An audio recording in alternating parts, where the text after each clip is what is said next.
जोहार दोस्तों, मैं हूं प्रेम पंकज और आप सभी का स्वागत करता हूं माइक्रो स्टडी सेंटर में।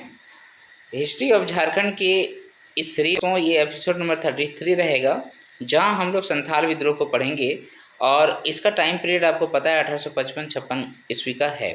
ओके, तो आज का क्लास चलिए ज़्यादा देर ना करते हुए शुरू करते हैं। और संथाल परगना आपको पता है किस एरिया में है, मैं थोड़ा सा मानचित्र बना के भी यहाँ पर दिखा देता हूँ। आप अगर सपोज कीजिए कि ये मेरा झारखंड है, प्यारा झारखंड। ओके, ये देखिए बहुत अच्छे से तो नहीं बना, फिर भी बहुत ठीक है, समझ में आ जाएगा। ओके, यहाँ पर मैं आपको बता दूँ कि अगर आप चाहें तो ये संथाल परगना वाला इलाका यहाँ पर समझ लीजिए। और आपको पता है ये एक हमारा प्रमंडल है संथाल परगना। ओके, इसमें अभी भी कितना 7 या 8 ज़िले हैं। आप देखिए, देवघर, गोड्डा, दुमका, पाकुड़, साहिबगंज, जामताड़ा। ठीक है, ये सभी ज़िले जो हैं आपका संथाल परगना में आते हैं। और इसी क्षेत्र में दोस्तों आपका संथाल विद्रोह शुरू हुआ था। ओके, इनके सभी चीज़ों के बारे में एक एक करके पढ़ेंगे कि इसका अन्य नाम क्या है, यह किस क्षेत्र में लड़ा गया था, ये तो मैंने बता दिया। फिर देखेंगे इसके क्या रीज़न थे होने के। फिर हम लोग देखेंगे इसमें प्रमुख व्यक्ति कौन कौन हैं। ओके, और फिर लास्ट में हम लोग देखेंगे इसके परिणाम क्या होता है। तो ये सभी पॉइंट्स रहेंगे आज का इस वीडियो में। तो पहला पॉइंट आज हम लोग शुरू करेंगे, जिसमें सबसे पहले हम लोग देखेंगे कि संथाल विद्रोह का नाम क्या क्या है। ओके, यहाँ पर चलिए और शुरुआत करते हैं पहला पॉइंट से कि संथाल विद्रोह जो कि 1855-56 में लड़ी गई थी, इसका क्षेत्र जो है दोस्तों संथाल परगना और हजारीबाग का क्षेत्र जो है उसमें इम्पॉर्टेंट था। ठीक है, हजारीबाग और संथाल परगना। तो संथाल परगना बहुत बड़ा इलाका है, देख लीजिए, मैं आपको बता दिया। अब यहाँ पर जो सबसे इम्पॉर्टेंट पॉइंट्स आप लोगों के लिए मैं लाया हूँ दोस्तों, जहाँ से क्वेश्चन ही पूछ लेते हैं, तो इन सभी पॉइंट्स को आप ज़रूर से ज़रूर याद रखिएगा। ये पॉइंट नंबर 2 है, जिसमें हम लोग देखेंगे इसके अन्य नाम क्या है। This name is very very important, okay, for the exam point of view. तो यहाँ मैं आपको बता दूँ कि इसमें जो नाम है दोस्तों, सबसे पहला नाम जो आता है वो आता है हूल विद्रोह। इसको अभी इस हूल का क्या मतलब होता है? इस हूल का सीधा सीधा मतलब होता है क्रांति या फिर बगावत। क्रांति या फिर बगावत होता है। अब इसको कभी कभी संथाल हुल भी कहते हैं, क्योंकि संथालियों के द्वारा किया गया था, इसलिए इसको संथाल हुल कहते हैं। फिर इसका नाम सिद्धू कानू मुर्मू विद्रोह भी है। इनके जो प्रमुख नेतृत्वकर्ता थे वो सिद्धू और कानू 2 भाई थे। उन्हीं के नाम पे आज भी यूनिवर्सिटी भी चलता है दुमका में, सिद्धू कानू मुर्मू यूनिवर्सिटी। ओके, तो उसी के नाम पे यह विद्रोह का भी नाम जाना जाता है, सिद्धू कानू मुर्मू विद्रोह। चूँकि ये संथाल परगना वाले इलाके में हुआ था, इसलिए इसका नाम जो है संथाल परगना की प्रथम क्रांति है। संथाल परगना की प्रथम क्रांति है। आगे देखिए, ये छोटा मोटा विद्रोह नहीं था दोस्तों, ठीक है, ये व्यापक विद्रोह था, काफ़ी बड़े एरिया में और काफ़ी ज़्यादा लोगों का नरसंहार हुआ था। ओके, और बहुत सारे लोगों ने भाग लिया था, पार्टिसिपेट किया था। तो कार्ल मार्क्स ने इसके मतलब हमारे इस विद्रोह को, संथाल परगना के विद्रोह जो कि संथालियों ने लड़ा था, उस विद्रोह को कहा था भारत का कि ये प्रथम जनक्रांति है। भारत का यह प्रथम जनक्रांति है। देखिए, जो हम लोग जानते हैं भारत का प्रथम जनक्रांति 1857 की लड़ाई को जानते हैं ना, उसी के आसपास तो ये लड़ी है। ये 1855-56 में है। ये जैसे ही ख़त्म होगा हम लोग का 1857 में 1857 की क्रांति शुरू हो जाती है। ओके, तो ये सारे पॉइंट आप ज़रूर से ज़रूर याद रखिए। फिर उसके बाद आप यहाँ पर देखेंगे कि इसका नाम एक खूनी विद्रोह भी रखा गया है। क्या रखा गया है? खूनी विद्रोह। इसके पहले वाले एपिसोड में आप लोगों ने भूमिज विद्रोह को पढ़ा। भूमिज विद्रोह को भी 2 नामों से जाना गया, एक गंगा नारायण का हंगामा और दूसरा जाना गया चुआर विद्रोह से। ठीक है, यहाँ पर संथाल विद्रोह का बहुत सारा नाम है, तो ये नाम ही बहुत इंपॉर्टेंट है। और तीसरा इसमें जो नाम इसमें लास्ट जो नाम है दोस्तों वो है मुक्ति आंदोलन। ओके, इसका नाम मुक्ति आंदोलन भी रखा गया था। खूनी विद्रोह इसलिए रखा गया था क्योंकि इसमें एक डाटा के अनुसार कहा जाता है लगभग 15,000 संथालियों का मृत्यु हुआ था। ओके, वो लोग शहीद हुए थे। 15,000 कम नहीं होती है जनसंख्या, ठीक है, इतने कम टाइम पीरियड में, और वो भी उस टाइम में जब जनसंख्या ही बहुत कम थी। ओके, तो इस तरीके से आप इस पूरे जो स्लाइड है इसका स्क्रीनशॉट भी लेके रख सकते हैं, जहाँ पर पूरा इम्पोर्टेंट पॉइंट लिखा हुआ है। ओके, अब चलते हैं और इसके एक एक पॉइंट को हम लोग देखते हैं। सबसे पहले देखते हैं कि इसके क्या कारण थे, आखिर संथालियों ने विद्रोह क्यों किया था। सबसे पहले बात तो ये जान लीजिए कि संथाल लोग जो है हमारे झारखंड में बहुत बाद में आया था। यहाँ पर संथाल लोग हमारे झारखंड वाले इलाके में जो बसे हैं वो बंगाल से आके बसे हैं, ठीक है, बंगाल से आके बसे हैं इस इलाके में। ओके, तो यहाँ पर बंगालियों का संथालियों का वर्चस्व था नहीं, यहाँ पर पहाड़ियों का वर्चस्व था। उन लोगों को अधिकार वगैरह छीन कर जो है संथालियों को देने का प्रयास किया था अंग्रेज़ों ने, फूट डालो और शासन करो की नीति के तहत, जिसमें पहाड़िया लोगों को काफ़ी नुकसान हुआ था। और बाद में पहाड़िया लोग भी क्या किए थे, अंग्रेज़ों के खिलाफ गए थे, विद्रोह किए थे। ये पहाड़िया विद्रोह भी मैंने बहुत अच्छे से पढ़ाया है, उसको आप वहाँ से देख सकते हैं। अब यहाँ पर आपको पता है कि 1855 में जो है एक रेगुलेशन लाया गया था, जिसमें नॉन रेगुलेशन डिस्ट्रिक्ट इसको बना दिया गया था, जहाँ पर बहुत सारे मतलब बाहर वाले क्षेत्र से कोई भी लोग आना जाना बंद हो गया था, राइट। ये सारी चीज़ें हम लोगों ने देखा था। तो यहाँ पर अभी क्या होगा कि भूमिज विद्रोह में वो मैंने पढ़ा था, ये सब चीज़ें देखा था। यहाँ पर देखिए 1790 से लेकर 1820 ईस्वी में संथाल लोग जो है इस क्षेत्र में प्रवेश करते हैं। अंग्रेजों द्वारा इनका इस्तेमाल अन्य जनजातियों के बीच फूट डालने के लिए किया जाता है, ये मैंने बता दिया। बाद में इनका भी शोषण जो है जमींदार, महाजन, साहूकार और अंग्रेजों द्वारा किया जाने लगा। ओके, ये सभी लोग मिलके संथालों का शोषण करना शुरू कर देता है, उनसे काम लेना शुरू कर देता है। साथ ही साथ यहाँ पर क्या होता है, महिलाओं और बच्चों को भी नहीं छोड़ा जाता है और उनके साथ भी शोषण होना शुरू हो जाता है, उनके साथ भी अत्याचार करने लगता है। तो भागलपुर और वर्धमान के बीच में जब रेलवे ट्रैक इस टाइम बन रहा होता है 1850 के समय में, तो संथालियों को क्या बेगारी के रूप में काम करवाया जाता है और उसे जो है काफ़ी कम पैसे भी देते हैं या फिर नहीं भी देते हैं, ठीक है, ज़बरदस्ती कराते हैं। और रेलवे ट्रैक उस टाइम बिछाना, और वो भी इस जंगल वाले इलाके में, कितना टफ वर्क था आप समझ सकते हैं, राइट। तो इन सभी के कारण थे। अब तत्कालिक कारण क्या था जिसकी वजह से ये विद्रोह एकदम से शुरू हो गया। यहाँ पर क्या होता है, एक थाना है जिसका नाम है दीघी। ओके, इस थाना के अंतर्गत साहूकार ने मामूली चोरी के इल्ज़ाम में एक संथाल को दरोगा महेश लाल के हाथों गिरफ्तार करवाया था। इसमें एक संथाल था विजय मांझी। ओके, इस विजय मांझी का जेल में मृत्यु हो जाती है। गुस्से से लाल दूसरे संथाल लोगों ने क्या किया, दरोगा महेश लाल की हत्या कर दी। लेकिन इसका समर्थन जो है पूरे संथाल समाज ने किया था और यहीं से इस विद्रोह का आगाज हो जाता है। समझ में आया तत्कालिक कारण क्या है? एक छोटा सा चोरी हुआ, उस चोरी के इल्ज़ाम में साहूकार ने संथालियों को जेल में बंद करवा दिया और उस दरोगा का नाम था महेश लाल। बाद में एक संथाली जो हैं विजय मांझी, उनकी मृत्यु हो जाती है जेल में। अब इसका बदला लेने के लिए संथाली लोगों ने क्या किया, दरोगा जो है महेश लाल, उसका हत्या कर दिया।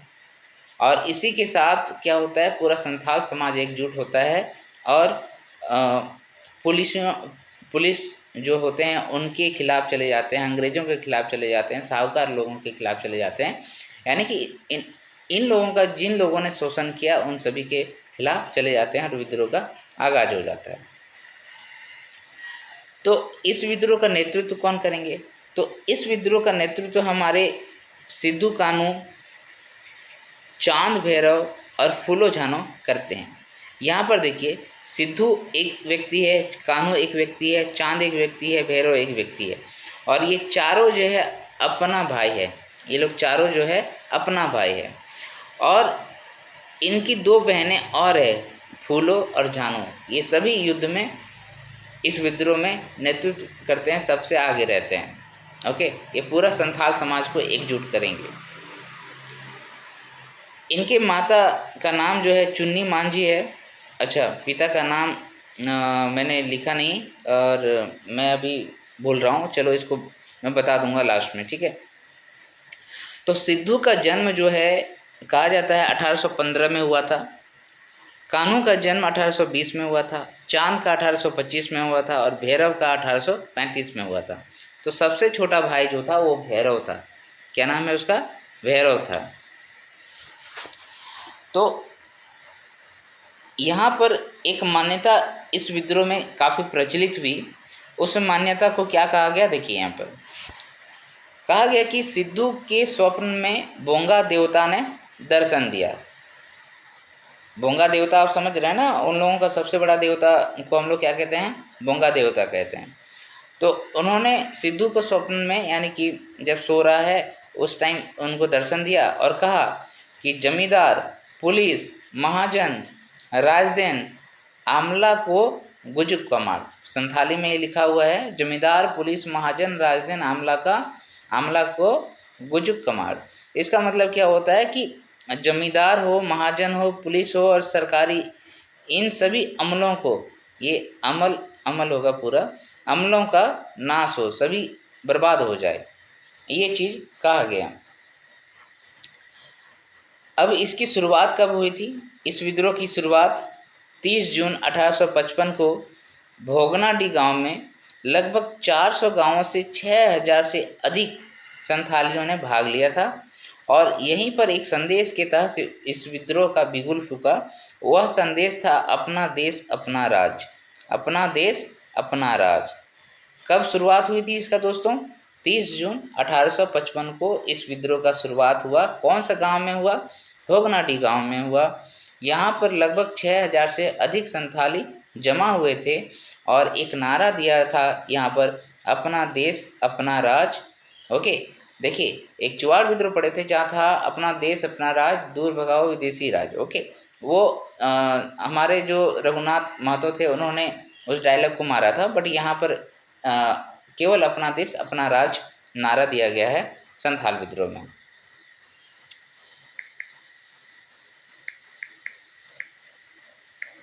अब आगे हम लोग क्या देखेंगे कि इसमें यहाँ पर जो मीटिंग हुआ, यहाँ पर जो संथालियों ने भाग लिया भोगनाडीह गांव में, तो इसमें कुछ निर्णय लिया गया। उसमें क्या निर्णय लिया गया कि हमारा जो नेतृत्व करता होंगे उसमें सिद्धू जो होगा, जो बड़ा भाई है, वो राजा होगा। उसको हम लोग क्या बोलेंगे? राजा बोलेंगे। कान्हो जो है वो मंत्री होगा और चांद को प्रशासक बनाया गया और भैरव को जो है सेनापति नियुक्त किया गया। ये चारों पॉइंट याद रखिएगा, इससे भी क्वेश्चन पूछा जाता है। सिद्धू जो हो गया वो राजा हो गया, कान्हो मंत्री हो गया, चांद प्रशासक हो गया और भैरव जो है सेनापति हुआ। ओके,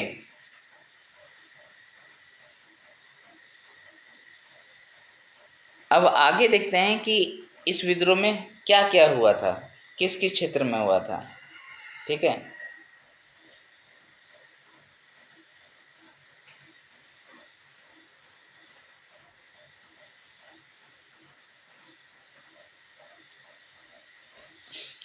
जैसा कि मैंने बताया कि ये जो संथाल विद्रोह है केवल संथाल परगना में ही नहीं लड़ा गया, बल्कि हजारीबाग वाले इलाके में भी लड़ा गया है। तो ये जो हजारीबाग का इलाका है इसमें भी नेतृत्वकर्ता कोई ना कोई होंगे ना। तो हजारीबाग में लुबाई मांझी तथा अर्जुन मांझी ने इस वीरभूम में जो है गोरा मांझी ने नेतृत्व किया था। हजारीबाग में दो व्यक्ति हैं, लुबाई मांझी और अर्जुन मांझी, और वीरभूम में जो है एक व्यक्ति हैं गोरा मांझी। ये नाम भी याद रख लीजिएगा। 7 जुलाई 1855 को संथाल संगठन ने मेजर बारो को पराजित कर दिया। ये जो संगठन था संथालियों का, इन्होंने 7 जुलाई 1855 को मेजर बारो के द्वारा अंग्रेजों के सेना को का नेतृत्व किया जा रहा था, उसको पराजित कर दिया। फिर 16-17 सितंबर 1855 को सुंदर मांझी, रमा मांझी तथा मुछिया कोमनजेला के नेतृत्व में 3000 संथालों ने कई गांव और थाना में अधिकार कर लिया। ओके, 16-17 सितंबर 1855 को सुंदर मांझी, रमा मांझी तथा मुछिया कोमनजेला के नेतृत्व में 3000 संथालों ने कई गांव और थाना में अधिकार कर लिया और ये पूरा व्यापक तरीके से फैल गया। करहरिया थाने का दरोगा था जिसका नाम है प्रताप नारायण, उसको भी मार दिया गया। ओके, मार दिया गया। इस तरीके से पूरा जो संथाली थे वो अपना वर्चस्व स्थापित कर पाए थे। सभी लोगों को, अंग्रेज़ों को भी उस इलाके से लगभग भगा ही दिए थे और गांव-गांव में अपना अधिकार करके जो है अपना प्रशासन चलाने का प्रयास किए थे। अंग्रेज़ों ने इस विद्रोह को भी दबाने के लिए इस क्षेत्र में मार्शल लॉ लागू किया था और विद्रोहियों को पकड़ने के लिए 10,000 का इनाम राशि भी घोषित किया था। अब अंग्रेज़ों को ऐसा करना पड़ा, नहीं तो वो इन लोगों से है ना पार नहीं पा रहे थे बिल्कुल। तो दिसंबर 1855 में सिद्धू पकड़ा जाता है। कब? दिसंबर 1855 में सिद्धू पकड़ा जाता है। अब देखिए इस तरीके से लालच दिया जाएगा और मार्शल लॉ लगा दिया जाएगा, कोई घर से बाहर नहीं निकल पाएगा, ज़्यादा व्यक्ति इकट्ठा नहीं हो पाएगा, है ना। तो इन सभी चीज़ों को लागू करने के बाद क्या होगा, और वैसे भी अंग्रेज़ों का उस टाइम वर्चस्व था, तो साहूकार हो गया, पुलिस वाला हो गया, जमींदार हो गए, ये लोग क्या होता था अंग्रेज़ों के पिछलग्गू होते थे, उन सभी का मदद करते थे और यहीं पर हमारे जो आम जनता है वो मात खा जाती थी। उसी दौरान 1855 में जब सिद्धू पकड़ा गया तो भागलपुर में इसके ऊपर मुकदमा चलाने का प्रयास किया गया और चलाया गया और उसी मुकदमा में जो है इसको फांसी की सज़ा सुनाई गई और 5 दिसंबर को जो है इनको फांसी दे दी जाती है। तो सिद्धू भैया हमारे क्या हो गए, यहाँ पर शहीद हो गए।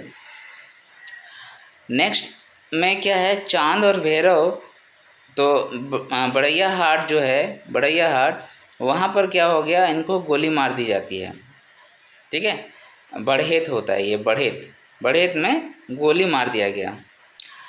अब यहाँ पर ये दोनों भाई शहीद हो गए, 3 भाई शहीद हो गए। और आगे क्या होता है, कान्हो जी जो हैं 23 फरवरी 1856 को भोगनाडीह में इनको पकड़ के फांसी दे दी जाती है। तो इस तरीके से चारों भाई शहीद हो गए और उधर फूलो झानो भी रहती है, अपना लड़ाई लड़ती रहती है। लेकिन इन चारों भाइयों के मृत्यु के साथ ही यह विद्रोह काफ़ी कमज़ोर पड़ जाता है। ठीक है, काफ़ी कमज़ोर पड़ जाता है। अच्छा, यहाँ पर मैं जो बताया आपको 30 जून ना, इसको ज़रूर से ज़रूर याद रखिएगा। इस दिन जो 30 जून को हूल दिवस मनाया जाता है। 30 जून को क्या मनाया जाता है, हूल दिवस, और इसी के लिए मनाया जाता है कि इसी दिन क्या हुआ था, विद्रोह की शुरुआत करा गया था भोगनाडीह में। ओके, ये सब दुमका में है ना। अब यहाँ हम लोग देखेंगे कि ये सारा हम लोगों ने देखा था कि विद्रोही कौन है, उनका नेतृत्व कौन कर रहा है, कब शुरुआत हुई और किस तरीके से वो अंग्रेज़ों को पराजित किए। अब यहाँ देखते हैं कि अंग्रेज़ों की तरफ से दमनकर्ता कौन थे, जिन लोगों ने इस विद्रोह को दबाया था। तो पहला नाम है कैप्टन अलेक्जेंडर और दूसरा नाम है लेफ्टिनेंट थॉमसन और तीसरा नाम याद रखिएगा लेफ्टिनेंट रीड। ये 3 ऐसे व्यक्ति थे जिन लोगों ने, ऐसे तो कई सारे अंग्रेज अधिकारी हैं लेकिन ये 3 व्यक्ति हैं जिन लोगों ने इस विद्रोह को दबाने का सबसे ज़्यादा प्रयास किया और सफल भी हुआ। इसी दौरान एक पॉइंट और याद रखिएगा कि इसी विद्रोह को दबाने के लिए, विद्रोहियों पर नज़र रखने के लिए पाकुड़ में एक मार्टिलो टावर की स्थापना करी गई थी। मार्टिलो टावर का स्थापना पाकुड़ में किया गया है जो आज भी मौजूद है। ठीक है, अब यहाँ पर और एक चीज़ है कि पाकुड़ की रानी उस टाइम हुआ करती थी क्षेमा सुंदरी।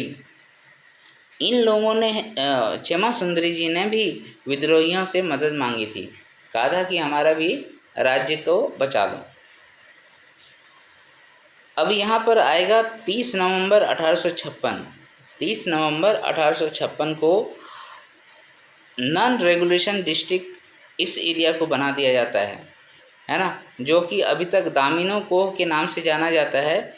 उस क्षेत्र को जो है नॉन रेगुलेशन डिस्ट्रिक्ट बना दिया जाता है। इसका क्या मतलब हुआ? इसका मतलब होता है कि यहाँ पर जो है मिशनरियों के अलावे अन्य बाहरी लोगों को यहाँ प्रवेश करने नहीं दिया जाएगा। संथाल परगना क्षेत्र में और कोई भी बाहरी लोग प्रवेश नहीं कर सकते हैं, ये कहा गया नॉन रेगुलेशन डिस्ट्रिक्ट का मतलब। और ये कब लागू हुआ? 30 नवंबर 1856 को। अब ये जो नॉन रेगुलेशन डिस्ट्रिक्ट बनाया गया, इसका जिलाधीश प्रथम बनाए गए एशली एडन को। और इन्होंने 1855 के एक्ट 37 के तहत 1855 के एक्ट 37 के तहत दामिनेको को संथाल परगना बना दिया गया। दामिनेको जो एक पहले इस पूरे क्षेत्र को कहा जाता था, उसको हटा दिया गया नाम से और संथाल परगना इस क्षेत्र को कहा गया। और उसके फिर 4 उप जिले बनाए गए, एक दुमका, एक गोड्डा, एक देवघर और एक राजमहल। इन चारों उप जिले को संथाल परगना का जिले से बनाया गया, उसका प्रशासनिक एरिया को बांट दिया गया। यहाँ पर फिर यूल रूल 1856 में ही लागू कर दिया जाता है। यूल रूल जो कि जॉर्ज यूले के द्वारा बनाया गया था, है ना। ये क्या है? इसमें बेसिकली इस क्षेत्र में जो पारंपरिक ग्राम व्यवस्था है, प्रशासनिक व्यवस्था है, उसको लागू करने की बात कही गई थी। उसमें ग्राम प्रधान का जो पारंपरिक व्यवस्था था, है ना, उसी को बनाए रखने की बात कही गई थी। ओके, तो इस तरीके से संथालियों का जो पारंपरिक शासन व्यवस्था था वो भी लागू हो जाता है। और इस जिले को दामिनेको जो कि 1832 में इसको लागू किया गया था, उसको भी समाप्त कर दिया जाता है। ओके, और साथ ही साथ बाहरी लोगों का प्रवेश जो है संथाल परगना क्षेत्र में पूरा मना कर दिया जाता है। तो इस विद्रोह का व्यापक परिणाम था, है ना, जो हम लोगों ने देख लिया। और इसके बाद ही आप सभी को पता है पूरे क्षेत्र में 1857 की क्रांति भी शुरू होती है, जो कि देवघर के रोहिणी वाले इलाके से शुरू होता है ना। तो साथ साथ में कई सारे विद्रोह इस तरीके से चल रहे हैं और अंग्रेज़ों के दांत जो है खट्टे होते जा रहे हैं। ठीक है, तो ये आज का ये क्लास जो है दोस्तों यहीं पर समाप्त होता है। और संथाल विद्रोह से रिलेटेड जितने भी पॉइंट हैं मैंने आप सभी को बता दिया है। उसका एक एक पॉइंट आपको याद कर लेने हैं। हाँ, एक पॉइंट छूट गया ना, सिद्धू कानू के पिता का नाम क्या है? मैं इसलिए नहीं लिख पाया था क्योंकि मुझे कहीं मिला नहीं था। ठीक है, मैं उसको कमेंट सेक्शन में भी लिख के आपको बता दूंगा या फिर नेक्स्ट क्लास में बता दूंगा। तब तक दोस्तों आप माइक्रो स्टडी सेंटर को देख रहे हैं, हमारा वीडियो को देख रहे हैं, तो सभी वीडियो को ज़रूर से ज़रूर लाइक करें, शेयर करें और सब्सक्राइब जरूर करें चैनल को दोस्तों, ताकि मेरा मोटिवेशन लगातार बढ़ते रहे और मैं और अच्छा प्रयास करूं आप लोगों को जानकारी देने के लिए, ताकि आप सभी का एग्ज़ाम का तैयारी बहुत अच्छे तरीके से हो सके। बेल आइकन को ज़रूर से ज़रूर दबा के रखिए दोस्तों, ताकि मैं जब भी नया वीडियो आपको अपलोड करके दूं आप तक सबसे पहले पहुंच जाए। तब तक के लिए जोहार, जय हिंद, और आप सभी खुश रहिए, मस्त रहिए, स्वस्थ रहिए।